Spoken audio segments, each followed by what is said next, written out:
Welcome to CHUG CHOW, the podcast that fuels your next road trip with stories from the country's best kept culinary secrets. Those off-the-radar joints that serve up unforgettable bites, cold pours. I'm Todd Newton, and the podcast is based on my book, CHUG CHOW, the Tattooed Traveler's 50 favorite dive bars and food joints across America. It's available now on Amazon. Proceeds benefit local food banks across the country. Always appreciate you ordering a copy. You help a lot of folks out when you do that. On this episode, I'm taking you to Dunwoody, Georgia. We're going to have a talk with a man who proves that passion, grit, and just a good burger can take you places you never expected. He's Billy Kramer, founder of the wildly popular NFA Burger. Stands for Not Fooling Around. And he didn't start out flipping patties, but now he's the mastermind behind what many call the best burger in the South. This episode isn't just for foodies, it's for dreamers, for hustlers. Anyone who's ever thought, you know what, I've got myself a dream, might seem crazy to some, but I bet you I can make it work. So buckle up, grab a napkin, let's get into it. Billy Kramer, NFA Burger on CHUG CHOW. The cheeseburger, hailed by Reader's Digest, Southern Living, and Food and Wine as the best in Georgia, has an origin story as unexpected as it is delicious. Now, believe it or not, it all began with a few casual posts on Instagram. It's a tale, much like my own, of a man who discovered a deep love for burgers while crisscrossing the country on business trips. And that man is Billy Kramer. And his now famous burger isn't hidden away in some trendy food hall. You'll find it sizzling just steps from the pumps at a Chevron gas station in Dunwoody, a northern suburb of Atlanta. All you have to do is follow your nose. Now, Billy is an everyday guy in his 50s, happily married to his high school sweetheart with 2 kids, and he's worn many hats throughout his career. He started in the shoe business, following in his father's footsteps, then moved on to selling radio ads and even launched his own magazine. Though his ventures brought financial success, there was something missing. So Billy paused his professional life to regroup, reset, and figure out what lit him up. And as it turned out, his heart didn't offer much guidance, but his stomach had plenty to say.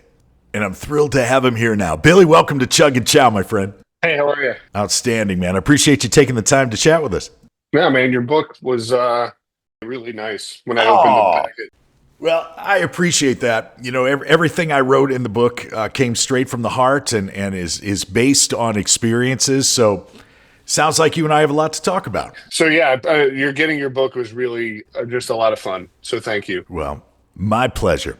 I mentioned just a moment ago, Billy, that you were a busy guy, a successful guy by most people's standards.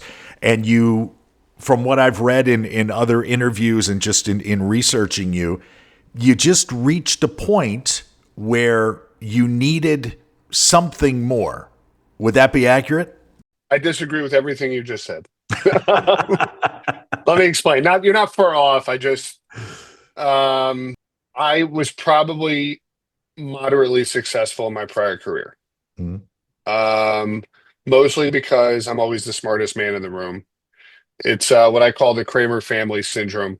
And also I'm not a yes man. And I think that's the bottom line. And I never have been in my career. And in order to, this, from having been in the game show world, right? The yes men probably have longer careers and have more opportunity. And the people who are just not along for the ride or who don't want to play the game probably are fighting more of their career to be happier, right? And they're like, yeah, but as I tell my kids, the golden rule is he with the gold makes the rules. Mm-hmm. And until it's your gold, you're playing by everybody else's rules. So I worked for a lot of people in my career I was not really fond of working for. I had some great bosses. I was just at my wit's end. and was not very, I just was very unhappy. I didn't know how unhappy I was until I got fired. Mostly it was like self-inflicted wound, right? So it would have led to me, I would have quit maybe a week later anyway. But I'd had enough. I'd had enough working for a boss who was just a liar. And what makes a situation like that even more stressful, aside from the fact that you have to go to work every day and work for that person or with these people, when you come home, you see this beautiful family that you have, and you know in the back of your mind, it's your job to provide, right? You have to put food on the table, and that makes mustering up the courage to take a new risk, to start a new venture, to try something different, incredibly tough. I unfortunately for my well, not I unfortunately for my family had dragged my family down entrepreneurial roads before and have put us in serious financial harm. Um, I was speaking to the Dunwoody Rotary Club about 6 months ago, and it's the second time I spoke to them. And when I first spoke to them, I was just like this small little burger joint. And it's kind of funny because the second time I spoke with him, I'm still a small little burger joint, but now a lot more people have heard of us. And he was talking about how, it's like how successful I was.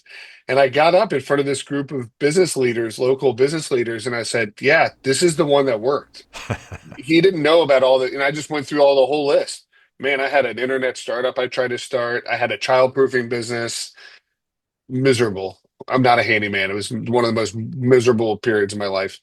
Um, I started a magazine. It turned into an internet company that I almost sold, and it got pulled away at the last second Mm. and left me in debt. So it's like I failed. I wouldn't say I failed a lot, but I'm not like on my fifth venture of being successful, you know? Well, I subscribe to that app Blinkist, where I can read the memoirs and autobiographies of great men and women throughout time, And I've read the Steve Jobs biography and what he was like before Apple, and Bill Gates before Microsoft.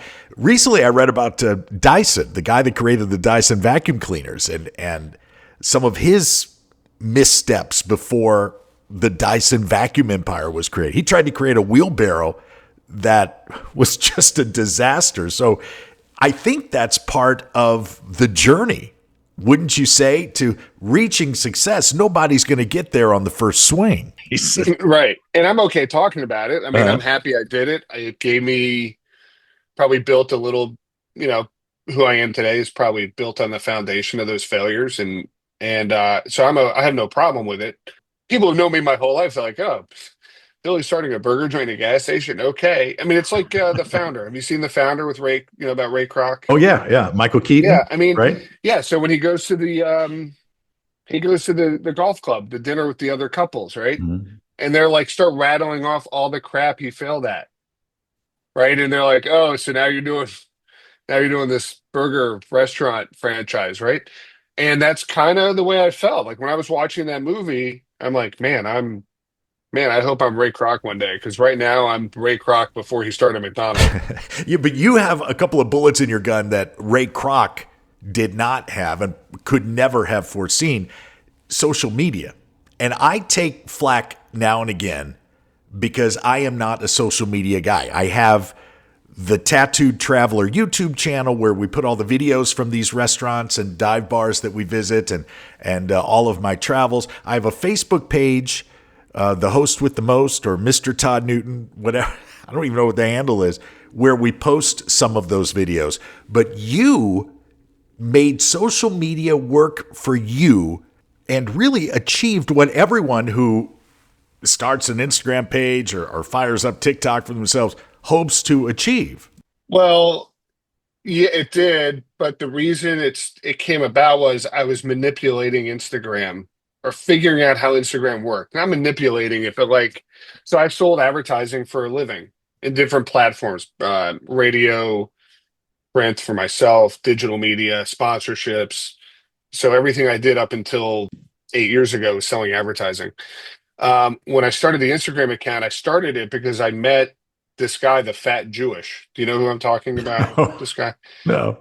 So he's got like 16 million followers now. I met him when he had 1 million. He was like wearing like tank top, man bun, Right. crude as can be.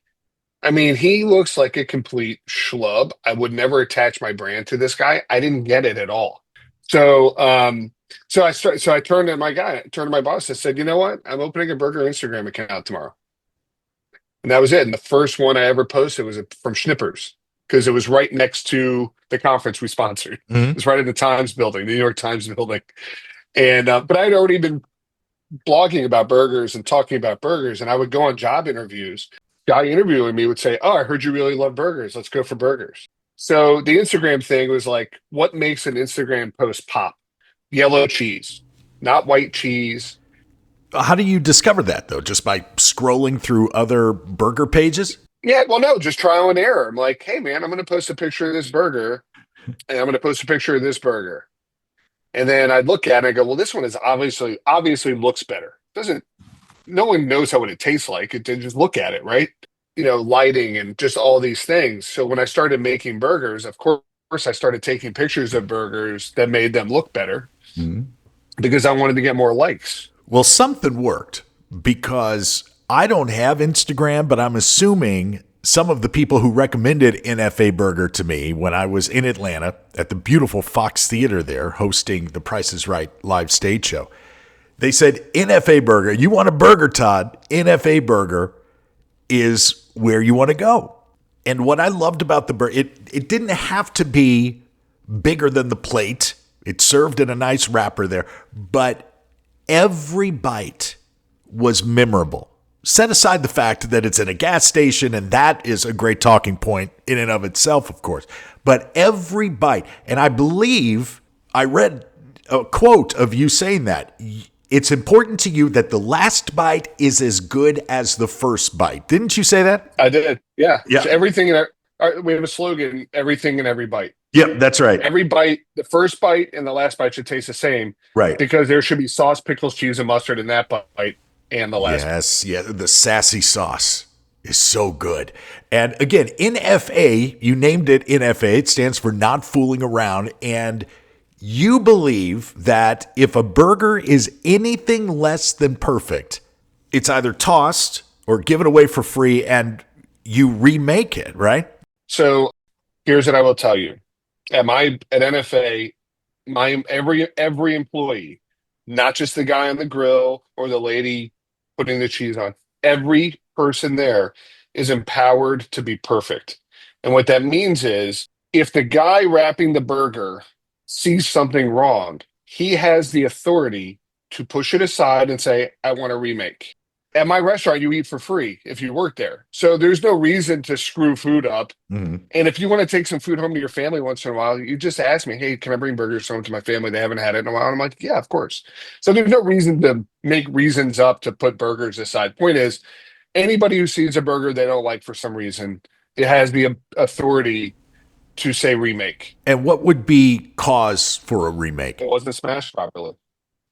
The cheese was off center. I don't really, if there's a chance that somebody's going to take a picture of it and it's going to look like crap, we won't sell it. I mean, the food's all there, right? It's still the same meat, the cheese, the sauce, and the pickles, but it's also got to look right. So to your point, bring it back to Instagram and this stuff. It's like we kind of were made by Instagram. To me, a mistake is not a food cost. A mistake is a marketing expense.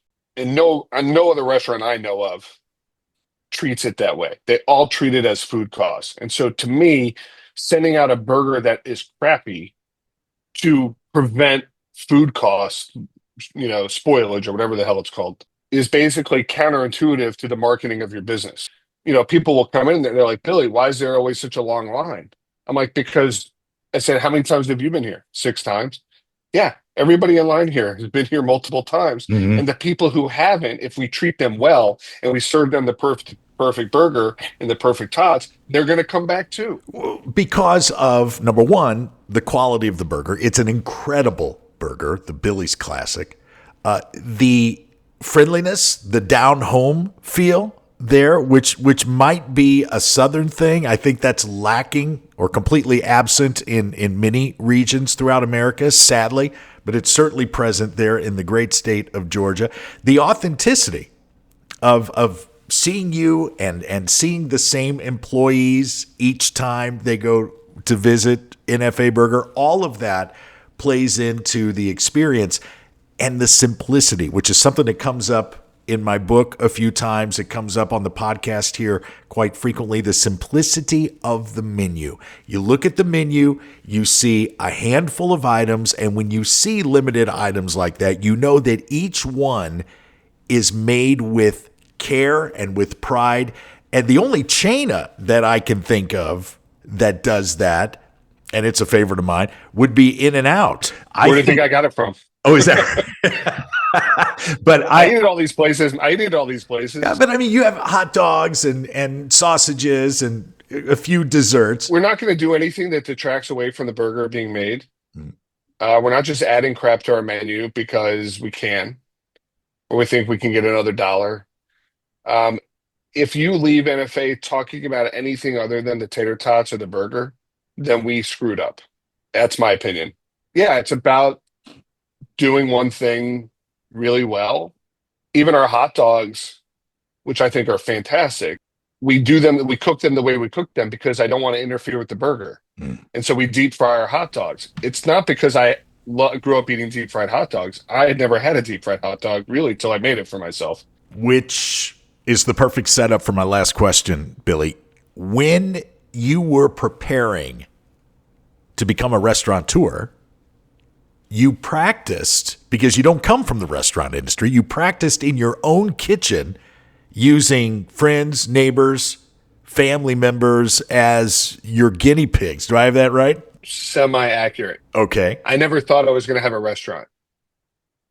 So when I was practicing at home making these burgers, I was more like stress relief. I hated my job so much that I was trying to figure out ways to entertain myself from not hating my job more than I did. Wow. My wife and I have been together since high school, so she's seen me happy and unhappy in all stages.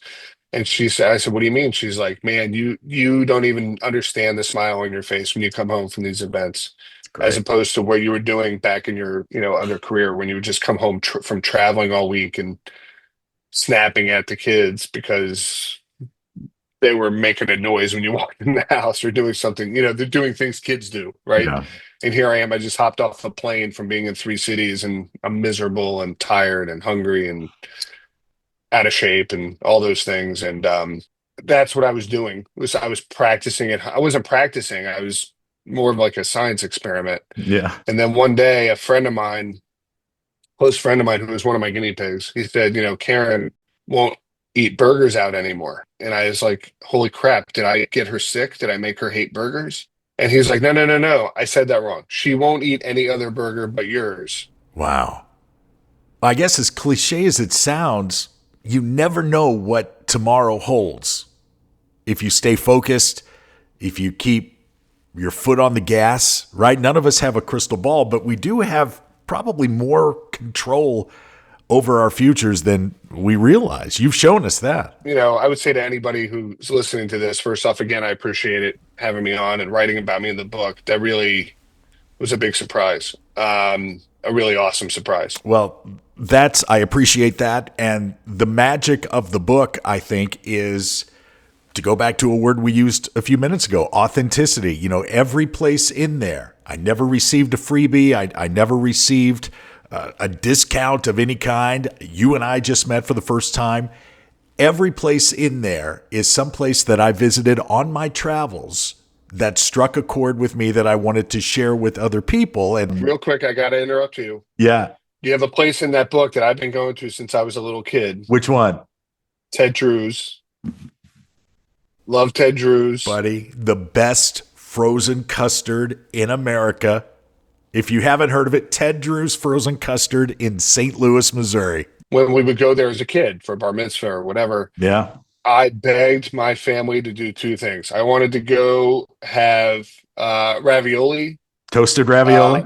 toasted ravioli. I Yeah. would go to Ted Drew's, and it would be like July 1st and about 400 degrees outside. And I am begging the guy behind the counter, please turn it upside down. That's Please right. turn it upside down. Because it's so thick that they can hand it to you upside down. And, hopefully, maybe not on July 1st, but in normal days, it won't drip anywhere. That's great. Now you're making my mouth water even more.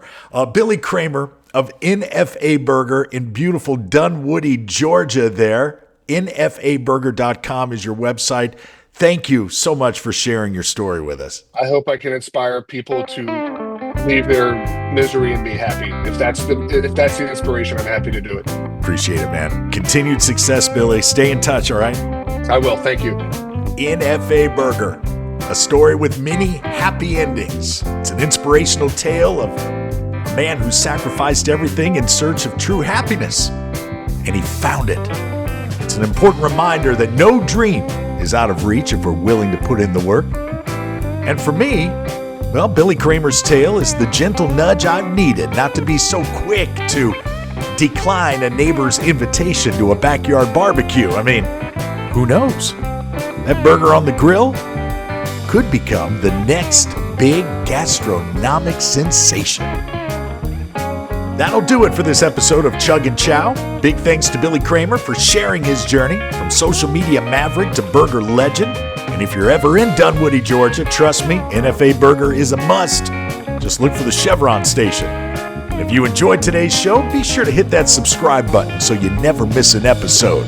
Leave us a little review. It helps other hungry travelers find us. And don't forget to pick up your copy of my book, Chug Chow, The Tattooed Traveler's 50 Favorite Dive Bars and Food Joints Across America. It's available right now on Amazon, packed with even more culinary delights, just waiting to be explored, and proceeds help benefit local food banks across the country. Until next time, I'm Todd Newton. Keep that glass full, keep your plate hot, and keep your spirit curious. Chug Chow is produced by the host with the most LLC. All rights reserved.